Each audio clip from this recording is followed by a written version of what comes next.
거거든요. 그죠? 이 물음표와 느낌표를 가만히 보면요. 여러분 이 물음표를 밑으로 이렇게 잡아 당겨 보세요. 잡아 당기면 뭐가 될까요?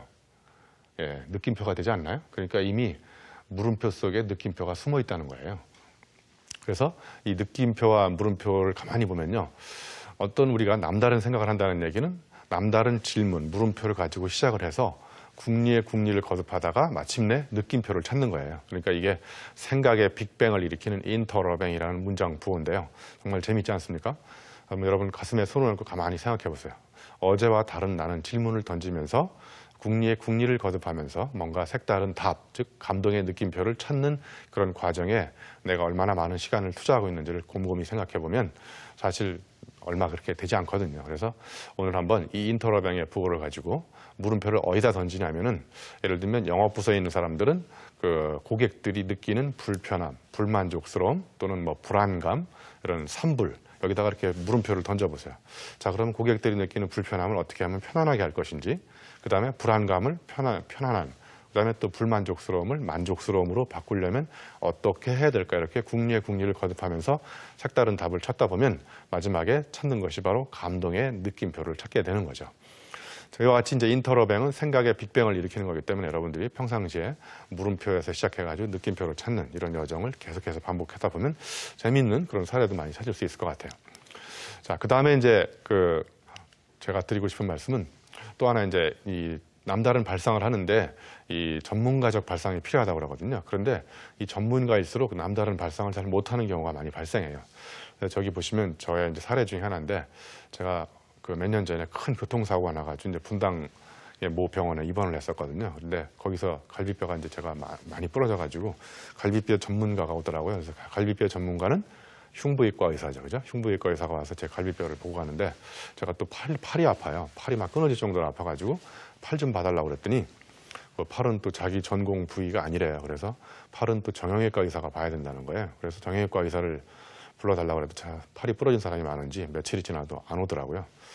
누가 또 매일 오냐면 몸무게를 재러 오는 사람이 매일 오는데 첫날은 갈비뼈가 이렇게 부러졌기 때문에 억지로 일어나가지고 쟀는데 둘째 날 또 와서 몸무게를 재더라고요. 그래서 왜 왔냐고 그랬더니 자기는 환자의 몸무게를 매일매일 점검하는 거라는 거예요. 그래서 제가 순간 깨달은 게 환자의 아픔과 관계없이 병원에서 각자의 맡은 분야에서 최선을 다하는 사람이 많다는 걸 알게 됐어요. 자, 그다음에 이제 제가 이제 또 어디가 아프냐면 이 목뼈가 아픈 거예요. 그래서 목뼈 좀 정형외과 의사님한테 봐달라고 그랬더니 목뼈는 또 자기 전공 부위가 아니래요. 그래서 이거 목뼈는 또 신경외과 의사가 보더라고요. 그래서 매일 세 사람이 와서 이 자기의 전공 부위만을 보고 갑니다. 그런데 제가 또 어디가 아프냐면 목뼈와 이 갈비뼈 이 사이가 아파요. 그다음에 팔뼈와 이 갈비뼈 사이가 아프다든지. 근데 이렇게 사이를 전공하는 의사가 병원에 없다는 걸 알게 됐어요.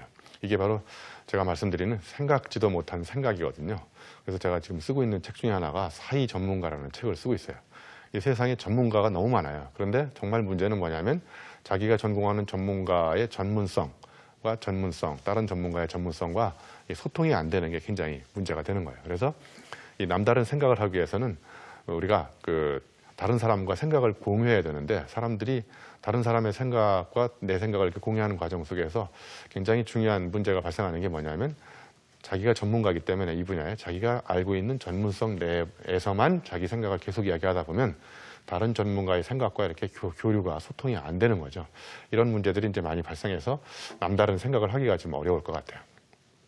자, 그 다음에 이제 제가 보여드리고 싶은 거는 남다른 생각을 한다는 거는 또 남다른 느낌을 갖는 거하고 굉장히 중요하거든요. 그러니까 여러분 실제로 한번 써보세요. 생각사자를 써보시면 위에가 밭전자죠. 밑에가 마음심자고. 그러니까 이게 생각사라는 거는 이 밭전과 마음심이 붙어서 된 건데 사실 밭전이라는 거는 인간의 여기 숨고를 뜻하는 그 이성을 뜻하는데 밭전자가 그 밑에 있는 마음이 이제 가슴, 심성, 감성을 뜻하는 거고. 그러니까 이미 생각한다는 말 속에는 머리로 생각하는 거하고 가슴으로 느끼는 게 같이 있는 게 생각사자잖아요. 정말 이게 의미심장한 의미를 담고 있는 것 같아요. 그래서 머리가 아픈 것과 가슴이 아픈 것의 차이가 뭐 이렇게 얘기하더라고요. 시어머니가 아프면 머리가 아프고 친정엄마가 아프면 가슴이 아프다. 물론 두 분 다 머리가 아픈 사람도 있고 두 분 다 가슴이 아픈 사람도 있겠지만 아무튼 제가 이제 오늘 말씀드리고 싶은 거는 생각한다는 것, 남다른 생각, 생각지도 못한 생각을 한다는 것은 남다른 느낌과 동반된다는 거예요. 그래서 여기 이제 사례를 제가 하나 말씀드리려고 그러는데 우리 직장인들이 이제 아침에 출근할 때 지하철을 타시잖아요. 지하철 타면 첫 번째 취하시는 동작이 빈자리가 있나 없나 확인하시죠.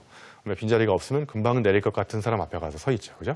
자, 그럼 여기서 중요한 것은 금방 내릴지 안 내릴지를 어떻게 아냐면 이렇게 보면서 느낌이 온단 말이에요. 필링이 온단 말이에요. 아, 저 사람이 내릴 것 같은 어떤 불길한 예감이 들 경우가 있어요. 그죠?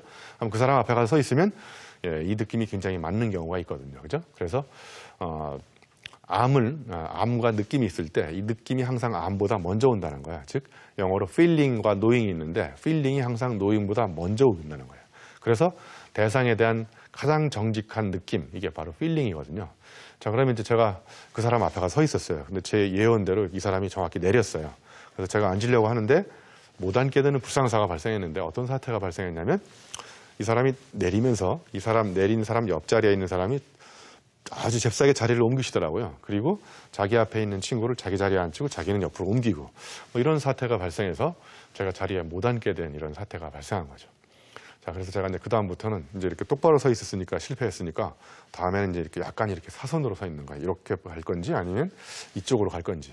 그래서 이런 느낌을 동반한 생각이 이제 제가 이걸 왜 말씀드렸냐면 이렇게 이제 남다른 생각을 하기 위해서는 우리가 생각했던 바를 실천해 보니까 내 생각대로 안 되는 경우가 발생할 수 있거든요. 지금 제가 예를 든 것 같이. 그러면 이렇게 하면 안 되는구나. 그럼 이전에와는 다른 생각을 해서 다른 행동을 해야만 동일한 실패를 반복하지 않거든요. 그래서 이제 그 한번 실패를 해보고 내가 갖고 있는 여기 보시면 이제 정보 있잖아요. 정보를 가지고 실제 적용해 보면 느끼고 깨닫고